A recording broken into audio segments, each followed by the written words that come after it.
Hello guys, welcome back to my channel. তো চলে এলাম আরও একটি নতুন ব্লগ ভিডিও নিয়ে। আশা করছি সবাই ভালো আছে আর আমিও খুব ভালো আছি। আর আমিও চলে এলাম আমাদের কলা বাগানে। তো এই কলার মোচাটা না বেশ বড় হয়েছে, এটা কাটার জন্যই এসেছি। না হাতে ঘুরিয়ে কাটার চেষ্টা করছিলাম কিন্তু কিছুতেই কাটছে না। তো কোনোদিন আমি হাতে ঘুরিয়ে কাটিনি, কিন্তু আজকে ভাবলাম একটু দেখি হাতে ঘুরিয়ে কাটা যায় কি না। তবে কিছুতেই কাটতে পারছিলাম না, তাই মাকে বললাম কিছু একটা নিয়ে আসো, দিয়ে আমি কাটবো। তো মা এসে মা নিজেই কেটে দিল। আর এই দেখো, এটা কিন্তু কাঁচকলার মোচা না, এটা হচ্ছে চিনি কলার মোচা। তো কাঁচকলার মোচাটা একটু তেতো টাইপের হয়, তো ওটা আমরা খাই না কোনো দিন। তো তারপরে চলে এলাম হেলথ সেন্টারে, আমি আর বোন। তো এখানে একটা কাজে এসেছিলাম, তাই জন্য হেলথ সেন্টারে ঢুকে গেছি। কিন্তু কোনো দিন আমি হেলথ সেন্টারে আসিনি, এই প্রথমবার আসা। তারপরে চলে এলাম মাপতে, ওয়েট মাপতে। দেখো আমার হচ্ছে 41 কেজি, আর আমার এই যে বোন উঠছে, বোন মাপছে 50 কেজি। ভাবা যায়, মানে আমার থেকে 9 কেজি ওয়েট ওর বেশি। তো তারপরে বোন বললো যখন এসছি, যখন চল ব্লাড প্রেশারটা মাপি। তো প্রেশারটা ওর ঠিকঠাকই ছিল, নর্মাল যেরকম হয়, কিন্তু আমার প্রেশারটা মাপতে গিয়ে দেখলাম একদম লো, মানে অনেকটাই লো ছিল আমার ব্লাড প্রেশার। তো যাই হোক, তারপরে যাচ্ছিলাম বাড়ি। আর এখানে কাজের সূত্রে বলতে কি বলো তো, আমি না কিছু এক ব্যাগ, মানে কি বলো, আমার পাশে এখানেই হেলথ সেন্টারের কাছে এক ব্যাগ জামা কাপড় সেলাই করতে দিয়েছিলাম। তো মাপ দিতে ভুলে গেছি, মানে একটা তাড়াহুড়োতে এসে জামা কাপড়গুলো রেখে দিয়ে চলে গেছিলাম, কিন্তু মাপ আর দেইনি। তাই জন্য এখানে মাপ দিতে এসেছিলাম, আর তাই জন্য এই ওয়েটটা মাপার জন্য হেলথ সেন্টারে ঢোকা।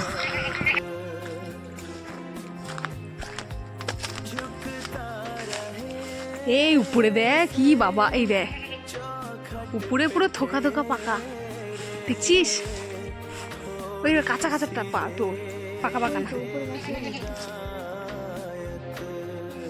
এইগুলো পুরো পাকা পাকা, এগুলো না কাঁচা কাঁচা একটু।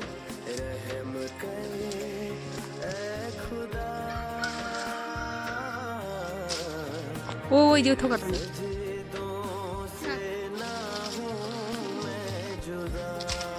বাবা কত পেয়ারা হয়েছে রে বাবা, কাঁচা গুলো না।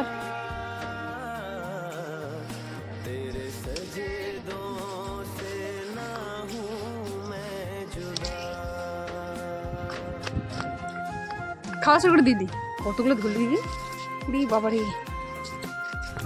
আর এই যে আমরা পেয়ারা তুললাম, কি বলতো, এটা কিন্তু কারোর অন্য কোনো কারোর বাড়ির থেকে তুলিনি, এটা আমার পিসির বাড়ির থেকেই তোলা। তাই জন্য কাকু কিছু না বলেই তুলেছিলাম। বৌদিরা সবসময় বলে তোমরা পেয়ারা তুলে নিয়ে যাও, পেয়ারা তুলে নিয়ে যাও, এত পেয়ারা হয়েছে। কিন্তু আমরা কখনো তুলিনি, কারণ আমার বাড়িতে এমনি পেয়ারা হয়, আমরা খাওয়ার লোক সেরকম নেই। কিন্তু হচ্ছে বোন ছিল বলে তাই ঢুকে গেছিলাম। আর তারপরে চলে এলাম বাড়িতে। আর বাড়িতে আসার পর না, ড্রাগন, এটা হচ্ছে তোমরা সবাই দেখেই বুঝে গেছো কী গাছ, এটা হচ্ছে ড্রাগন গাছ। তো এটা 2 বছর আগে বসিয়েছিল আমার ভাই।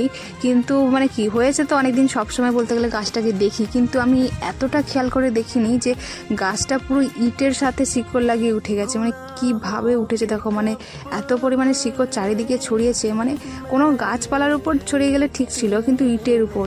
তো যাই হোক, তাই জন্য তোমার সাথে একটু শেয়ার করলাম। আর এখানে না পুরোটাই বলতে গেলে আমার ভাই 2 বছর আগে এসে বসিয়েছিল, না জল দেওয়া হয় না কিছু দেওয়া হয়, কিছু নেই, পুরোটাই মানে অযত্নে যাকে বলে আর কি, অযত্নে উঠেছে। আর কিভাবে উঠেছে তোমরা দেখো, এত পরিমাণে শিকড় বেরিয়েছে, লাস্টে ইটটাকে পুরো ওরা গাছগাছালি ভেবে নিয়েছে।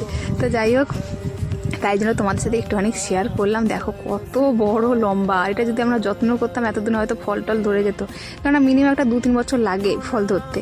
তো যাই হোক, তারপরে না বোন যে জামাটা পরেছিল, বিশ্বাস করবে না, বাপের জন্মে আমি এইরকম রং ওঠা জীবনে দেখিনি।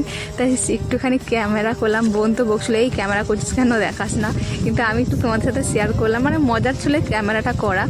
মানে এত পরিমাণে রং ওঠে জামার, মানে কি বলবো, আমি জীবনে দেখিনি বাবা। আর আমরা তো কম বেশি সমস্ত জামা কাপড় বলতে গেলে অনলাইন থেকেই কিনি। আর খুব আগে কিনতাম দোকান থেকে, কিন্তু এখন আর দোকান থেকে কিনি না, অনলাইন থেকে কেনা।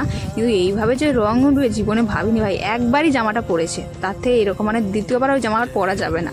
তো যাই হোক, তারপরে এই দেখো কি সুন্দর মেঘ, এটা হচ্ছে এখন 3টেখানি বাজে, এত সুন্দর। এটা পুরো আমার বাড়ির সামনে বলতে গেলে, পুরো মাঠের মাঝখানে আমাদের বাড়ি। আর এই যে সামনে একটা বিশাল বড় দিঘি আকারের, মানে একটা পুকুর, যে বড় পুকুর, তো দিঘিই বলি। তো চলো গাইস, আজকের ভিডিওটা কিন্তু এখানেই শেষ করছি। দেখা হচ্ছে পরের কোনো ভিডিওতে, ততক্ষণের জন্য সবাই ভালো থেকো, সুস্থ থেকো। আর যাওয়ার আগে প্লিজ একটা লাইক একটা কমেন্ট করে যেও। তো চলো, আজকের ভিডিও এখানেই শেষ করছি, টাটা।